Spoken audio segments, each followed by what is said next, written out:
Hey guys, Toby Mathis here, and today we're going to be going over The Garbage Man, a writer, and a teacher, how they each made their first million. I have Joyce Lamb, the contributed editor, content editor with Kiplinger. So first off, welcome, Joyce. Thanks for having me, Toby. I'm really happy to be here. Yeah, and what I love about Joyce is that she's been collecting some of the most honest first million stories that I've ever read. I love going in and reading all the comments from these folks, and I'm going to invite everybody to do that. I'll put the links in the show notes. But these are real people, real lives, no nonsense.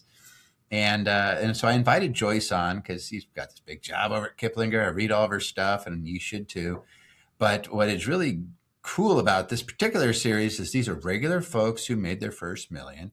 And so I said, "Hey, Joyce, you've done a bunch of these over the last year. I think you started this last year, right? Yeah. And you're doing them Yeah. every week, right?"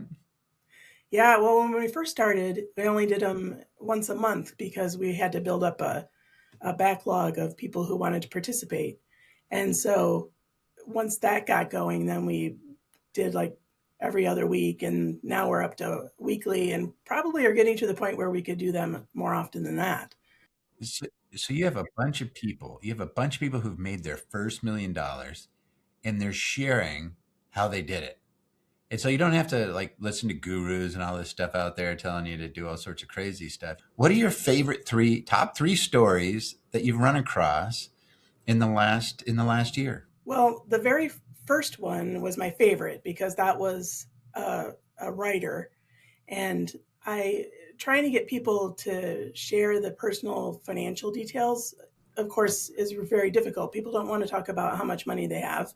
And especially if they have $1 million, they don't, want strangers showing up at their door saying, "Hey, I want your money." So the participants they're anonymous to readers, but of course we know who they are because we don't want, fakers. But so I reached out to a friend of mine who I knew had made $1 million, and lucky.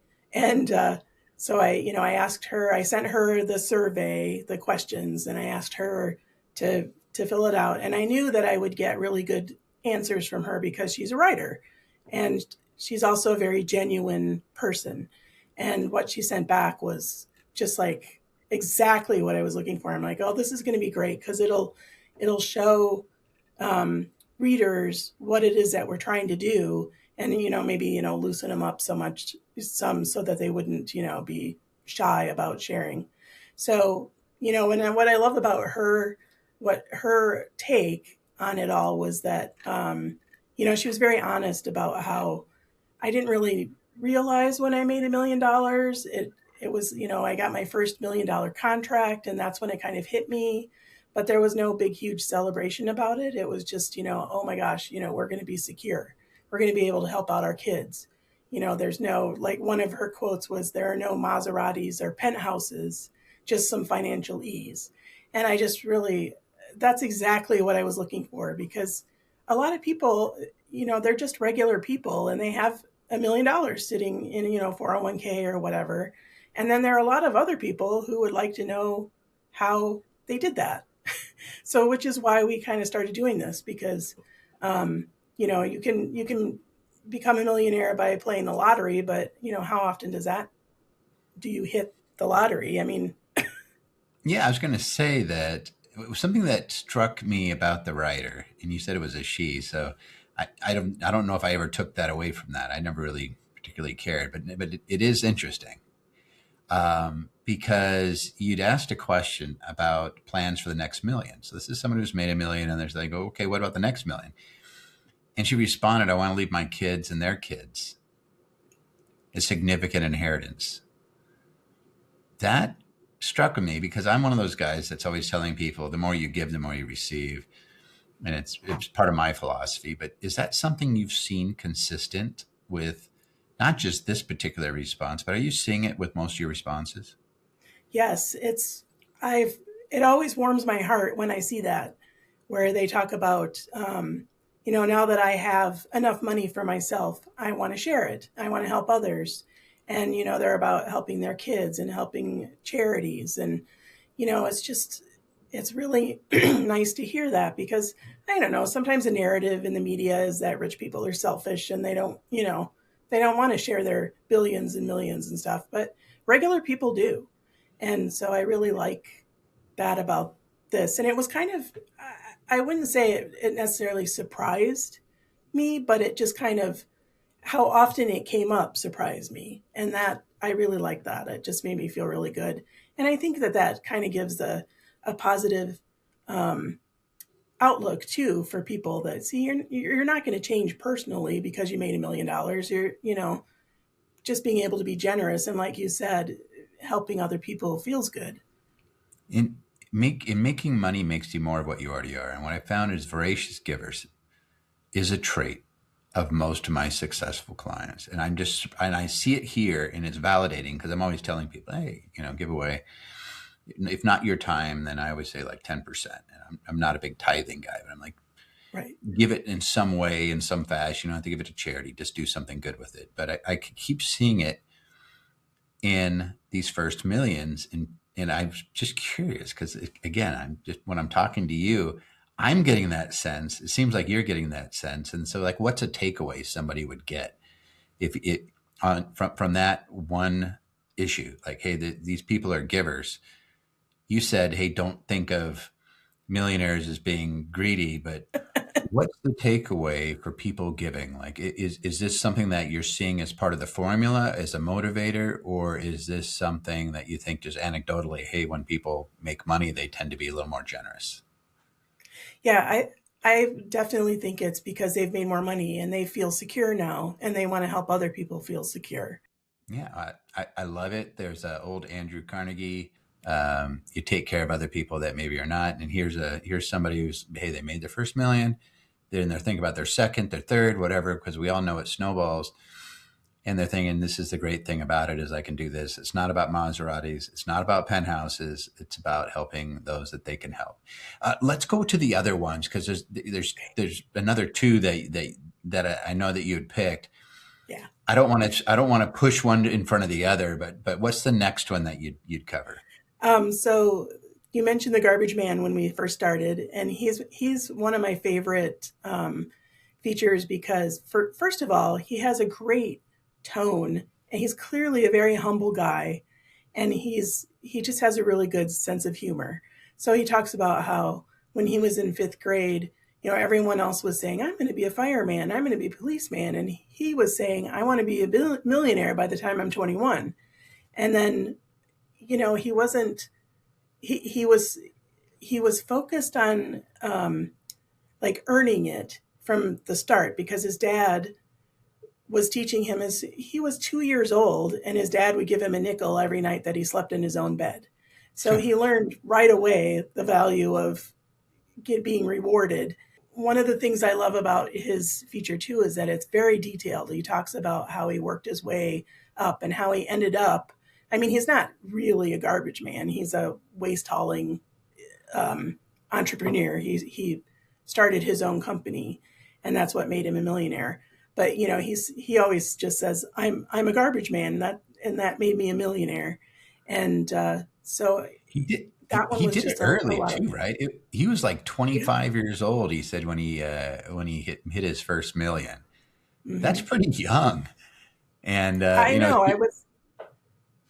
I was impressed by that. How I mean, he was just super focused, and a lot of people are. It's like that's another theme that comes up in these features, are that they're very focused very early on saving money and not overspending, and doing all the things that a lot of the rest of us are. You get a credit card and it's like, let's go shopping. He talks about how in fact, his quote was, it wasn't always unicorns and leprechauns. There were tough times, bad deals, dishonesty, theft, etc. However, quit wasn't in me. And I just love that he told it like it was. He didn't sugarcoat anything. And I love that quote, quit wasn't in me. Like, he had setbacks. Like we all have setbacks in our saving because of emergencies or because the market took a dive or whatever, and you just keep plugging along, and you get there. something interesting too, and I invite the readers to please go in or the viewers to go in and read this. he said like he had a college scholarship. So first thing that I thought was he's 25. What did he just skip through school? Or he didn't? No, he had a college scholarship and he sold Pez containers. Then he went into classic cars and he started parting them out. But he made his first several $1 million in metal recycling, and then he pivoted. He pivoted into the waste hauling, becoming a garbage man. And he's just playing around with the garbage thing, Yeah. I'm a garbage man. So what he did is he said, hey, I'm more interested in the result and let me find vehicles to get me there. And it's interesting because it does seem like he changed himself up just so that he could meet his goals. And I mean, that itself is pretty interesting. I just find this stuff fascinating. Is there anything else on him that was a takeaway? Well, what you just said was I found to be really interesting too, and find that to be a theme. And there are people who um, they figure out that whatever they're doing isn't working, so they adapt. And I think that's a Hmm. huge, especially nowadays, adaptation is just critical in anything that you do because everything changes so fast. I think it's the next one you're probably going to be talking about is the teacher, which surprises everybody. Anybody that's been listening to me, it doesn't surprise because they know that there was a big study done years ago of, I think it was Dave Ramsey and Steve Hogan, 10,000 millionaires, and the number three category of professions where there were millionaires were teachers. And so I'm always telling people, hey, what can we learn from that? That's your third category, right? Wasn't it? Yeah. Was a middle school teacher? Yeah, he retired as a middle school teacher. And what I love about this one is that he became a millionaire by being a teacher his entire career. He didn't become an administrator or principal, or he didn't move up the ladder. He just stayed doing what he wanted to do, which was teaching, and he still managed to make $1 million. And I just thought that that was really interesting because you don't think of teachers as being millionaires or being able to make that kind of money. And he also talked about how home equity played quite a big part in his Mm-hmm. millionaire status because he bought a house, it gained a lot in value, he sold it, he bought another house, it gained in value, he sold it. And I also loved about his was that he shared really good details. Like he didn't just say I saved in a 401k. Like some of the responses to the questionnaire are I saved in a 401k, and then what are you doing with money? I'm saving it. And it's like, well, no, I want the personal details. I want to hear about you and how it worked for you because I think that's what readers are most interested in is like how is this person like me? Like this person sounds just like me and I so maybe I can make $1 million too, or that kind of stuff. Well, there was one of my takeaways from the retired middle school teacher in reading that particular article was they were talking about how did you celebrate? I think that's one of your questions is did you celebrate your first million? And they said, yeah. We went out to dinner, but he also said, I think not having a mortgage was more exciting for us than the million. And why do you think that is for some of these folks? Because that is again, there's a consistent theme here, which is kind of like million, not owing anybody anything. Yeah. Well, and I think it's because your mortgage is a monthly reminder that you owe someone money. And knowing that you have $1 million is like, yay, I have $1 million, but yay, I don't owe anybody for my house. I think that's, and there's a certain level of security involved with that, no one can kick me out of my house because I own it. Again, people that know me and watch this, they know I hate debt, and I was pretty straight up. I don't have a mortgage on my house, and I'm not saying that's for everybody, but I'm seeing that kind of coming through, and especially in this particular case, it seemed like that was one of the takeaways was it's not about making money, it's about that independence and that freedom. If Yeah. if I if I'm paraphrasing for you, and Yep, that's one other big thing from this one is nobody knew, right? Nobody knows that this retired teacher actually has more than $1 million because it sounds like they're beyond just their this is their first million, right? I think their first million was in 2013 or something like that. It was quite a while ago. So these are people who are far beyond just the 1 million mark, but nobody knows. Yeah, one of the questions on the Q&A is have you told anyone? And overwhelmingly, the answer is my close family, but not anyone else, because that's not their business, which is kind of like, why we had to do this anonymously, because it isn't anybody's business. It's like you see those Dateline episodes about people who win the lottery and then they end up getting murdered at some point. So it's like, yeah, I'm not going to share that info. We have the studies on it. This is another one. When we do legacy, we're always telling people be careful because the bankruptcy rates do go up when you have a windfall, and it's whether you're receiving lottery winnings or an unexpected inheritance. Be careful because you could be doing somebody a disservice. They're not Yeah. prepared for it. What is the takeaway, if any, for somebody who's maybe like not there yet, but they're 40 or 50? Well, I think one of the themes of this is that it's most of these people. There's like one profile that had restricted stock units that made him a millionaire, and then he lost it all. But these people that, like the ones I'm talking about today, it was all about excuse me, slow and steady. It's like they were very methodical about how they saved, and they were constantly increasing their savings, like the garbage man and the teacher especially, were, when they would get a raise or a bonus or whatever, they would add it to their retirement accounts, or their savings. And so I think that that's the biggest takeaway, is that when you read on like Kiplinger and other websites about how this isn't going to happen overnight. You have to be patient. That's really true. It's like these people were very patient about how they saved their money until they got where they wanted to go. And they all hit yeah, pretty well. Like I'm looking at it going, this wasn't 50 years. This is, in one case, I think it was about the teacher was about 40 years when they yeah, hit their first million, maybe a little bit less than that, maybe closer to 30. The garbage man was within 4 years. Like it just took yeah. off. He found a business and found a niche and blew up. But are you seeing that it's possible to do it short? But I mean, again, they may be living off of less than what they make in investing, but are you seeing a commonality of people that go out there and if they want to, they're able to do it quicker? I think only if they're super controlled about it, or if they're very, very disciplined, they might hit it sooner than other people. And I think that that is kind of a theme that, people are, they talk about how one of these, I think it was the the teacher talked about putting $25 in a mutual fund every month. And then each time the limits were raised that you could put in an IRA or whatever, he would always max that out. Anything you would do differently? And he said, start saving at 15 when I got my first job, $5 a month, and the habit developed earlier in life would have paid dividends later in life with less pain. So Yeah. he's saying, hey, maybe if there's one thing I would do differently is I would have started earlier. You hear that all the time, by the way, Yeah. but it's good advice, which means the best time to start was yesterday and the next best time is today. Yeah. Just start doing it.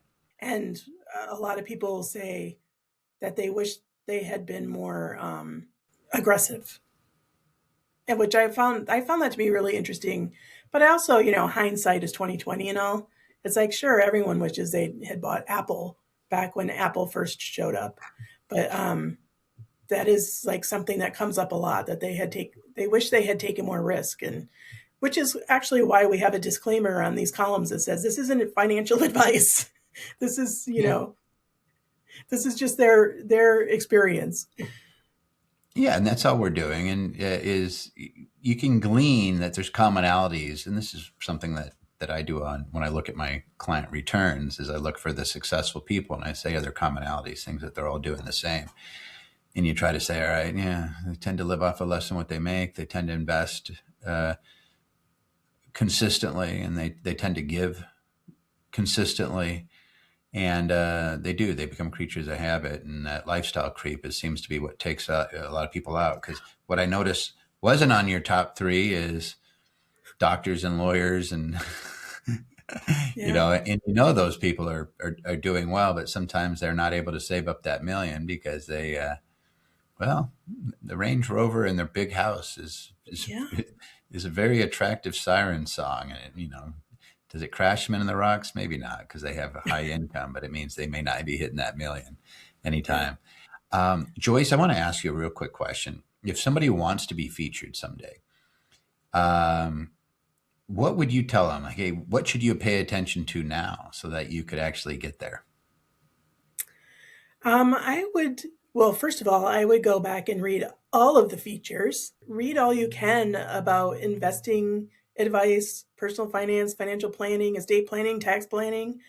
It all works together. You can't just do one without the other, really. And even if you don't have a lot of money, you still need to do those kinds of things. So, yeah, I would say, pay attention to your money. Don't ghost your finances because that's your future, especially nowadays when people don't have pensions and they don't have, and you never know what the stock market's going to do. So you just kind of have to, you know, pay attention to the details. Consult a financial advisor. And educate yourself. At the end of the day, Yeah. it's your mind. You get to decide what you put into it. These types of channels, Kiplinger's publications, this is what you do is you go in there and fill your head. Go read the articles. Go read Joyce's articles. My First Millions, they're great.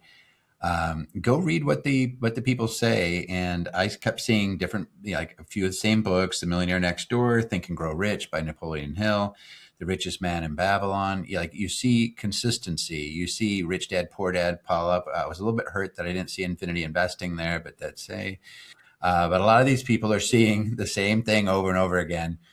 And they're just applying that to their lives, and they're getting great results. And Joyce, I just think it's really cool that you're number one, that you're doing this and that you're sharing these stories, because these people are never going to, sound their own trumpets. It takes somebody like you to say, hey, pay attention to some of these things, and that, they value their privacy. I get it. They're not going to be out there telling everybody what to do. But that there are definitely some takeaways. Hey, is there anything you want to leave as a parting comment? Yeah, just go check it out. It's on kiplinger.com. My first million, my first 1 million dollars.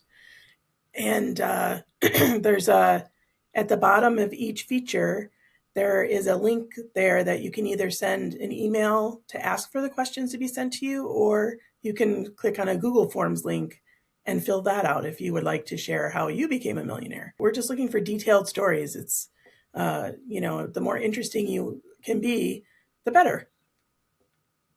And this is anonymous. You don't have to have your name out there, so you can keep your privacy. But I think it's really important that people share their stories, because, again, the loudest voices are often the least educated that are out there. So you have all these folks on TikTok and Instagram doing all this craziness, flying around on jets and saying you can do this too. And at the end of the day, sometimes slow and steady and getting wealthy and quiet. And you don't need all that noise. Sometimes happiness is just knowing that you're liberated. You don't owe anybody anything, and you've done a really great job, and you're giving opportunities, and you enjoy giving in your community. That's sometimes worth more than all the dollars out there in the world.